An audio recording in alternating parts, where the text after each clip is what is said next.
여러분은 여러분의 정체성을 어떻게 삼고 계십니까? 우리는 이든교회 안에서 예수를 따르는 기독인입니까? 여러분은 예수를 따르기를 원하시나요? 만약 그렇다면 예수를 왜 따르시나요? 그리고 예수를 따른다는 것의 의미는 어떤 것인가요? 한번 고민해 볼 만한 주제입니다. 얼마 전까지만 해도 예수를 따르면 부자가 된다고, 병이 낫는다고, 기적이 일어난다고 해서 많은 사람들이 교회로 찾아왔습니다. 그리고 교회는 그렇게 많은 추종자를 거느린 것에서 자부심을 느꼈습니다. 하지만 지금은 어떻습니까? 대형 교회들이 보여주고 있는 폐악,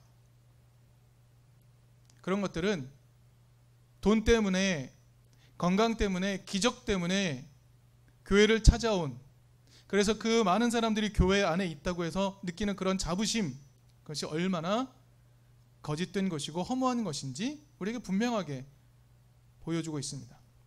여러분에게 하나 질문해 보겠습니다. 여러분에게는 기독신앙을 가졌다라는 것이 여러분의 자부심으로 여겨지던 때가 있었습니까? 지금은 어떻습니까?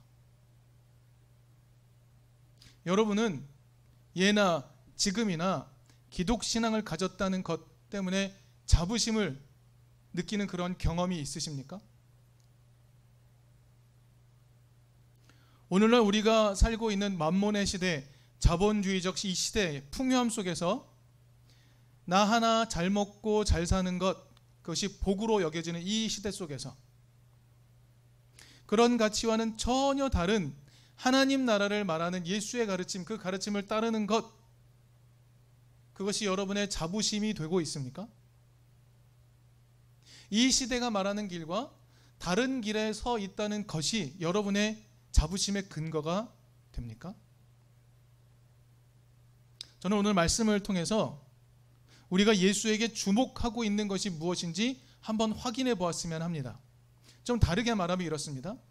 우리가 예수를 따르는 자로서의 자부심의 근거가 무엇인지, 돈, 명예, 치료, 기적, 이것이 자부심의 근거인지 아니면 하나님 나라, 그것이 자부심의 근거인지 확인해 보았으면 좋겠습니다. 나 자신의 필요를 채워주는 예수에 대해서 우리는 주목하는지, 나 자신에게 필요한 것을 가득 채워주는 분으로서의 예수에 대해 주목하고 있는지, 아니면 하나님 말씀대로 살아갈 때 찾아오는 그 하나님 나라를 가르치시는 예수에 대해 주목하고 있는지 우리가 한번 확인해 보았으면 좋겠습니다. 오늘 본문 시작은 예수님의 동선을 상세하게 소개해 주는 것으로 시작합니다. 그래서 우리는 이 동선의 의미를 좀 잘 살펴보아야 합니다. 화면에 나오듯이 오늘 우리가 살펴볼 곳은 당대 이스라엘에서 북부 지역, 갈릴리 지역, 북부 갈릴리 지역, 그곳을 살펴보려고 합니다. 오늘 본문은 예수님의 동선을 이렇게나 상세하게 소개해주고 있습니다. 그래서 오늘 우리는 이 본문을 살피기 전에 특별하게 오늘 본문 바로 앞에 등장하는 하나의 장소를 좀 살펴보아야 합니다. 이 장소는 매우 중요하기 때문에 그렇습니다. 화면에도 보이시겠지만 두로라는 곳입니다. 두로는 티레라고도 불립니다. 두로, 즉 티레에서의 이야기, 우리가 좀 살펴볼 필요가 있습니다. 그러기 위해 우리는 먼저 두로가 어떤 곳이었는지 살펴보면 좋겠습니다. 여러분, 두로는요, 지중해 역사에 있어서 결코 작은 나라가 아닙니다. 두로는요, 페니키아인들이 세운 도시 중에서 가장 중요한 도시였습니다. 여러분, 이 지도에서 두로를 찾으실 수 있나요? 오른쪽에 있는 그곳이 바로 두로입니다. 두로는 페니키아인들이 세운 도시 중에 가장 중요한 도시였습니다. 보실 수 있듯이 두로를 중심으로 페니키아인들은요, 지중해 곳곳을 누볐습니다. 그리고 식민지를 세웠습니다. 그럴 만큼 강국이었습니다. 여러분, 한 가지 사실 아셔야 될 것 같습니다. 여러분, 이스라엘을 패망시킨 것이 바로 바벨론입니다. 그리고 그 바벨론도 두로를 점령하지는 못했습니다. 왜 그랬던 것일까요? 두로는요, 원래 섬이었기 때문입니다. 두로는 알렉산더가 점령하기 전까지 섬이었습니다. 난공불락이었던 것이죠. 이 섬이 페니키아 문명의 중심지였습니다. 그리고 두로인들은 해상 강국으로 군림하며 지중해의 온갖 풍요를 누리며 살았습니다. 그런데 이 두로라는 곳에 중요한 사건이 벌어집니다. 바로 기원전 332년 알렉산더에 의해서 이 두로는 점령을 당합니다. 여러분 아시다시피 알렉산더는요, 페르시아와의 전쟁에서 이깁니다. 이기고 난 다음에 지중해 지역, 그것을 완벽하게 장악해야 한다라고 판단했습니다. 그래서 지중해 해안의 도시들을 다 점령했습니다. 그리고 마지막으로 두로를 향하게 됩니다. 그런데 앞에서 보았다시피 두로는요, 섬이었고 해상 전투 능력을 바탕으로 싸우는 나라였습니다. 알렉산더는 고민에 고민을 거듭합니다. 어떻게 해야 저 두로를 점령할 수 있을까? 살펴보니 두로까지 향하는 그 앞바다는 수심이 굉장히 얕다는 것을 발견하게 됩니다. 그래서 두로까지 간척 사업을 벌이듯이 바다를 메워가며 다리를 만들게 됩니다. 그렇게 해서 두로를 점령하게 됩니다. 그런데 두로는 해상 전투 능력이 굉장히 막강했던 곳이었기 때문에 알렉산더를 매우 힘들게 했습니다. 그래서 6개월, 7개월 넘는 시간 동안 항전에 항전을 거듭합니다. 알렉산더를 매우 힘들게 만듭니다. 그래서 알렉산더는 겨우겨우 두로를 점령하게 됩니다. 사진에서 보이듯이 지금의 두로는 저렇게 육지로 연결되어 있습니다. 저것은 알렉산더 이후에 변화된 모습인 것입니다. 알렉산더가 그 작은 두로, 강화도보다 조금 작은 섬인 저 두로를 점령하기 위해 얼마나 수고를 하고 노력을 했던지, 얼마나 큰 희생을 치렀던지, 알렉산더는 두로에 대해서 매우 분노하였다라고 기록에 남겨져 있습니다. 그리고 너무나도 분노해서 두로를 완전히 폐허로 만들어 버렸다라고 기록이 되어 있습니다. 그렇게 멸망한 두로였습니다. 그런데 300년이 더 지나서 예수님 시대, 그리고 로마가 지중해 연안을 장악했던 그 시대에는 어떤 모습으로 변해 있었을까요? 예수님 시대, 즉 로마 시대에는요, 대규모 유흥시설이 들어선 곳이 되었습니다. 휴식의 도시, 휴양의 도시가 되어 있었습니다. 우리가 이 정보를 머리에 담고 이제 다시 본문으로 돌아가 보겠습니다. 우리가 알고 있듯이 예수님은 갈릴리 바다에서 제자들을 모으셨습니다. 그리고 거기에서 하나님의 말씀을 새롭게 가르치는 일을 시작하십니다. 이것이 중요합니다. 하나님 말씀을 새롭게 가르치는 일, 그것을 시작하십니다. 회당에 들어가서 하나님 말씀이 어떤 것인지 가르치기 시작하십니다. 그런데 그 즉시 어떤 일이 벌어졌냐 하면 귀신 들린 이가 찾아옵니다. 그리고 그 귀신 들린 이가 낫게 됩니다. 그 다음에 베드로의 장모가 열병에서 낫게 됩니다. 예수님은 가르치는 일로 자신의 사역을 시작하셨지만 곧바로 어떤 일이 벌어지냐면 귀신이 물러가고 병이 낫게 되는 일들이 일어나게 되는 겁니다. 그러자 어떻게 상황이 전개되었을까요? 온갖 병과 귀신에 시달리던 자들이 예수님을 찾아오게 됩니다. 예수님은 말씀을 가르치기 시작했는데 말씀을 듣겠다라는 사람보다 자신의 필요를 채워달라고 찾아오는 이들이 더 많아지게 된 것입니다. 그래서 마태복음 1장 35절에서부터 39절 거기를 살펴보면 예수께서 이 상황이 벌어진 다음에 깊이 기도하셨다라는 것을 우리에게 소개해 줍니다. 여러분, 예수님의 이 기도는 매우 중요한 기도였던 것으로 보입니다. 예수님의 이 기도는 과연 어떤 방향으로 앞으로 나아가야 될지 하나님께 묻는 기도였습니다.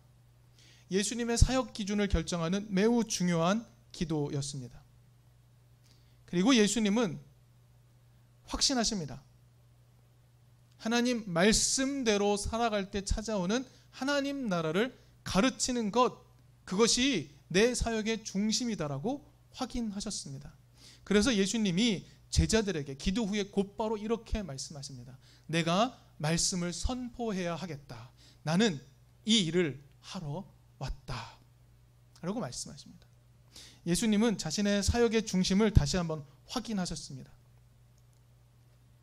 그리고 이 이후에 마가복음의 내용을 살펴보면 이렇습니다. 예수님은 가르치는 일을 하는 중에 병자들을 고칩니다. 예수님은 말씀을 가르치기 위해 어느 마을에 들어가셨을 때 사람들이 그 집안을 가득 메웠는데 중풍 병자인 친구를 데려온 그 친구들의 믿음을 보시고 그들을 고쳐주십니다. 그런데 거기서 이해할 수 없는 말씀을 하십니다. 너의 죄가 용서받았다라고 말씀하십니다. 병을 고치면서 동시에 죄를 용서하는 하나님을 설명하는 상황이 되는 겁니다. 그 다음에도 비슷한 일이 벌어집니다. 안식일에 손이 오그라든 사람을 고치십니다. 그리고 이렇게 말씀하십니다. 병만 고친 것이 아니라 안식일은 생명을 회복하는 날이다. 반드시 고치는 것과 더불어 하나님 말씀의 의미를 세밀하게 알려주십니다. 사람들이 병이 나은 것에 집중하기보다 하나님의 뜻을 더 깊이 알도록 하나님의 뜻에 집중하도록 열심히 가르치십니다. 그런 방향으로 예수님의 사역은 변해가게 됩니다. 그렇게 예수님은 갈릴리 지역에서 유대인들, 자신의 동포인 유대인들이 하나님의 뜻에 집중하도록 최선을 다해 가르치셨습니다. 비록 가난한 동네 사람들이지만 약자들이지만 하나님 뜻대로 살아가는 일이 옳다라는 것을 열심히 가르치셨죠. 그런데 그런 예수님에 대해 사람들은 어떤 평가를 내렸을까요? 성경을 세밀히 살펴보면 갈릴리 사람들은 예수를 미친놈이라고 불렀습니다. 심지어는 그 소문이 가족에게까지 전해집니다. 그리고 예수님은 자신의 고향 나사렛을 찾아가시지만 나사렛과 가족들은 예수님을 조롱했습니다. 예수님은 하나님 말씀을 가르치는 일, 그것이 매우 중요함을 깨달으시고 그 일을 위해 열심히 갈릴리 북부 지역에서 사역하셨지만 예수님에게 돌아온 것은 조롱이었습니다. 비난이었습니다. 자, 그러면 이제 예수님께서 두로에 가신 이유를 조금 더 선명하게 알 수 있습니다. 예수님은 쉬고 싶으셨습니다. 예수님에게 재정비가 필요했죠. 과연 이 길이 맞는가? 그래서 예수님은 두로로 가십니다. 예수님의 목표는 분명했습니다. 유대인들을 하나님 나라의 삶으로 이끄는 것, 삶의 변화를 만들어내는 것, 그것이 예수님의 분명한 목표였는데 정작 유대인들은 거기에 조금도 관심이 없었습니다. 예수의 고민, 유대인들을 어떻게 하면 하나님 나라의 길로 이끌 수 있을까? 예수님은 아마 머리를 식히 받고 싶었을 수도 있습니다. 예수님은 갈릴리 북부를 떠나 쉼의 장소인 두로를 찾아가십니다. 거기서도 예수님은 깊이 고민에 휩싸입니다. 근데 바로 그때 시로 페니키아 여인이 찾아옵니다. 오늘 본문 바로 앞에 7장 24절에부터 찾아보면 시로 페니키아 여인을 찾아볼 수 있습니다. 26절, 그 여자는 그리스 사람으로서 시로 페니키아 출생인데 자기 딸에게서 귀신을 쫓아내달라고 예수께 간청하였다라고 기록되어 있습니다. 한 여인이 찾아옵니다. 그 여인은 그 지역에 살던 여인이었습니다. 찾아와서 자기 딸에게서 귀신을 쫓아내달라고 예수께 간청합니다. 예수의 귀에는 그 여인의 외침이 들리지 않았습니다. 마가복음 7장의 이 내용과 같은 내용을 다루고 있는 마태복음 본문에서는 이 여인이 외치고 또 외쳤지만 예수는 듣지 못했다라고 기록하고 있습니다. 왜냐하면 예수는 유대인에게 관심을 쏟고 있었기 때문이고 이방인들의 이야기에는 귀를 기울이지 않았기 때문에 그렇습니다. 그런데 이 여인의 외침이 예수의 귀에 들립니다. 내 딸을 고쳐주십시오. 그때 예수가 했던 말이 무엇입니까? 자녀들을 먼저 먹여야 한다. 자녀들이 먹을 빵을 개들에게 주는 것 옳지 않다라고 말씀하십니다. 매우 매몰찬 말씀입니다. 예수의 이 말씀은 약자 중에 약자인 그 여인에게 심각하게 모욕적인 말입니다. 약자를 함부로 대하지 말아라 라는 것을 하나님 나라의 가치로 가르치셨던 이분이 오히려 이 여인을 함부로 대하고 있는 겁니다. 이해할 수 없는 이 말씀에 대해 시로 페니키아 여인이 이렇게 말합니다. 주님, 옳습니다.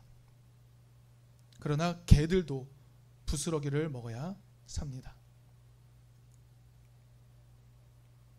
이렇게 말합니다. 이 말은 어떤 의미일까요? 주님, 우리도 살아야 합니다.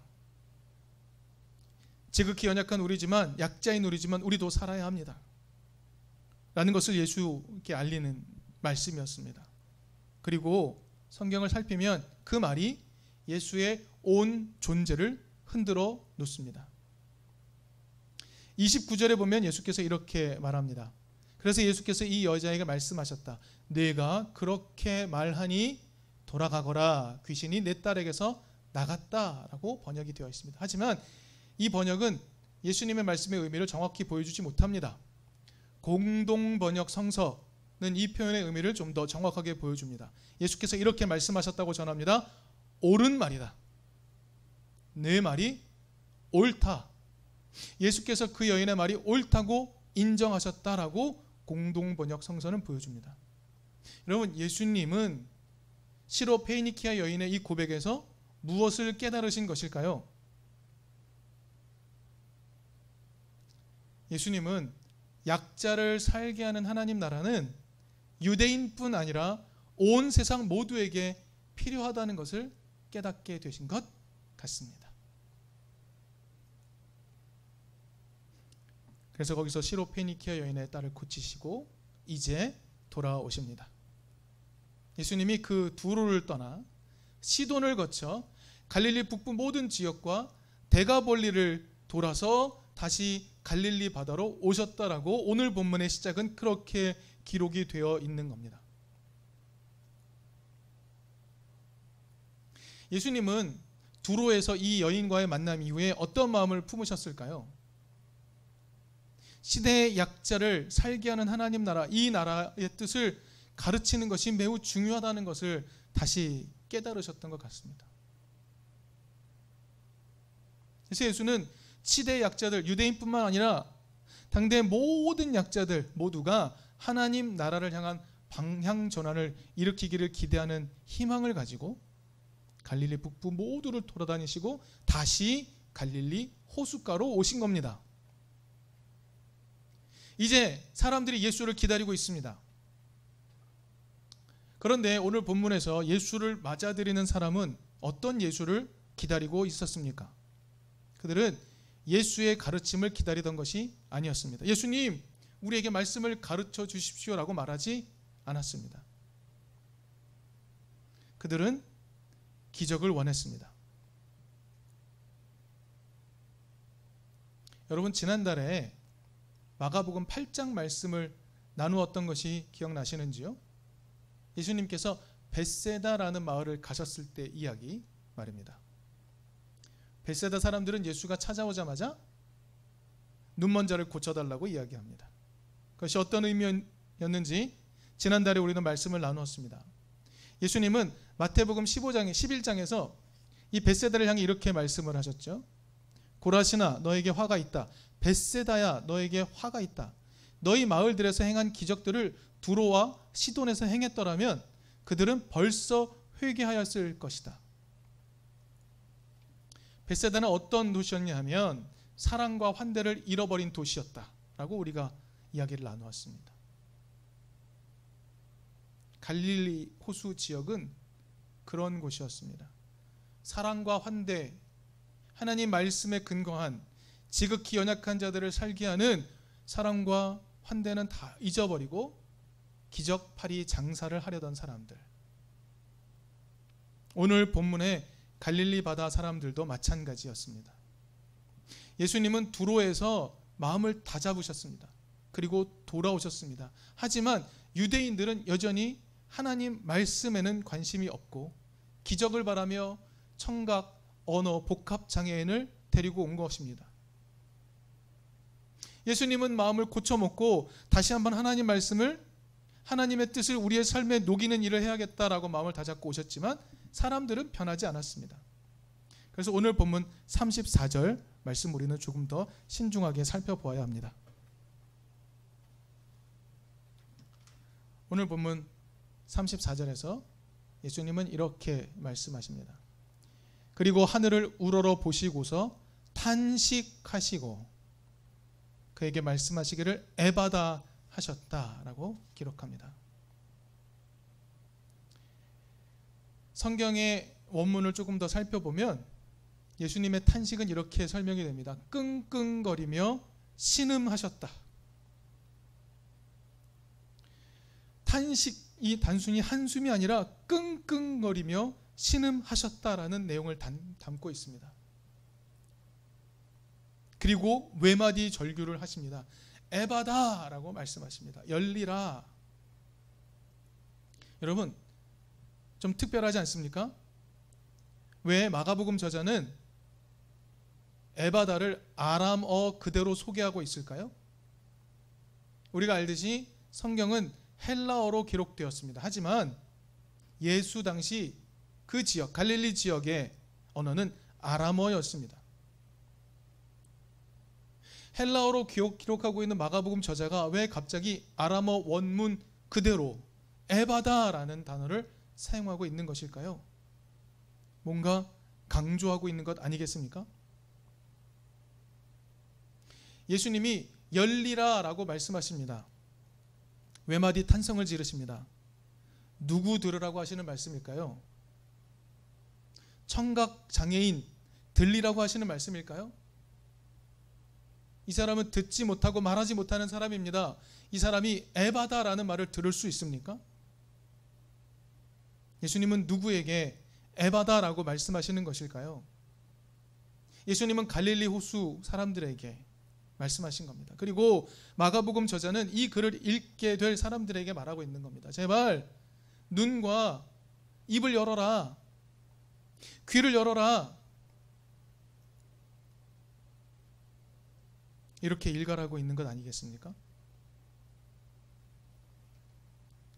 예수님은 끊임없이 자신들의 필요를 채워주는 존재로서의 예수의 모습을 그리지 않았습니다. 예수는 사람들의 필요를 채워주는 일에 집중하지 않으셨습니다. 예수께서는 하나님 말씀대로 살아갈 때 찾아오는 하나님 나라, 그 가르치는 일에 예수님은 주목하셨습니다. 그렇게 사는 삶에서 자부심을 느끼도록 가르치셨습니다. 병이 낫고 치료된 것에 자부심을 느끼는 것이 아니라 하나님 말씀대로 살았더니 새로운 삶이 열리더라는 것, 그것에서 자부심을 느끼도록 예수님은 가르치셨습니다. 그런데 그것을 끝까지 깨닫지 못하는 이들을 향해 예수는 지금도 외마디 절규를 하고 계십니다. 에바다, 제발 하나님을 향해 마음을 열어라. 하나님을 향해 너의 삶을 열어라. 하나님을 향해 너의 눈과 너의 귀를 열어라. 그리고 하나님의 사랑이 우리를 살게 하는 힘이라는 것을 다시 한번 깨달아라 말씀하고 계시는 겁니다. 사랑하는 이든교회 교우 여러분, 우리가 미처 이것을 깨닫지 못한 채로 살아올 수 있습니다. 수많은 기독교인이라 자처하는 이들도 이 말씀의 의미를 깨닫지 못하고 살아왔을 수 있습니다. 그러나 예수께서 이제 우리에게 또 한 번 외치십니다. 에바다 라고 말씀하십니다. 이제 우리의 눈, 우리의 귀, 우리의 입을 열어서 하나님 나라를 향하는, 그리고 그 길에 서 있다는 것으로 자부심을 느낄 수 있는 우리가 되어야 하겠습니다. 네, 이렇게 저의 나눔 먼저 마치도록 하겠습니다.